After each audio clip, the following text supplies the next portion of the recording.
بسم الله كالفدق اللحاد يجودجا فلينتا ماب وشيدو ورجلين شروينها صدحات أوروركا صحفين تبنتلان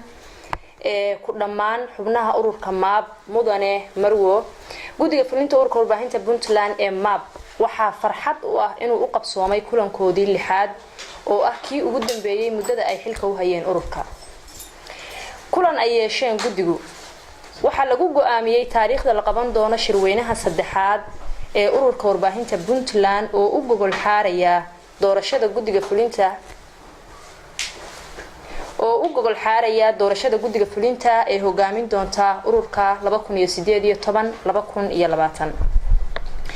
kulankan waxa uu ahaa mid waafaqsan xeerka warbaahinta Puntland qodobkiisa 22 farqadiisa afraad oo tilmaamaya in guddiga fulintu ay ku dhawaaqaan qabashada shirweynaha ururka si loo doorto hogaanka cusub sidaas darteed guddigu waxa isku raaceen qodobadan soo socda in shirweynaha ururka la qabto taariikhdu marka ay tahay 18 ilaa 20 bisha 12 ee December 2017 in xubnaha ama ergada shirweynaha ururka MAB ee dooran doonta guddiga fulinta tirahaan ay noqdaan ugu yaraan 61 xubnood xubnahaas oo ergada shirweynahu waxa ay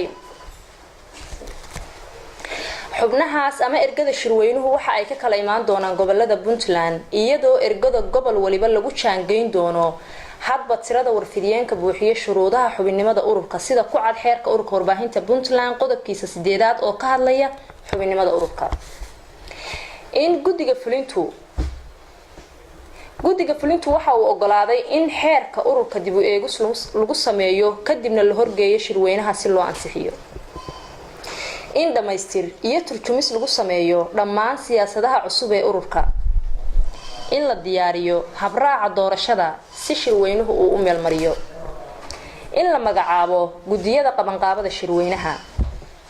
in la diyaariyo habka goboladu ay u soo xulayaan ergada u matali doonto shirweynaha iyadoo la raacayo xeerka ururka qodobkiisa 15 ee ka hadlaya habraaca shirweynaha iyo in la dhamaystiro diiwaangelinta xubnaha ururka iyadoo la raacayo xeerka ururka shuruudaha ergada shirweynaha ergey kasta waa inuu buuxiyo xubinnimada ururka oo uu haysto aqoonsiga xubinnimada membership card ergey kasta waa inuu ku soo baxaa magaciisu liiska heer gobol ee ay soo xushaan goboladu loona soo gudbiyaa guddiga fulinta oo hubin doona in habka xulista ergadu ay waafaqsan tahay xeerka ururka ergey kasta waa inuu yahay qof si buuxa ugu hawlan warbaahinta kana shaqeeya warbaahinta noocyadeeda kala duwan sida ku cad xeerka ururka qodobkiisa 10 ee ka hadlaya shuruudaha xubinnimada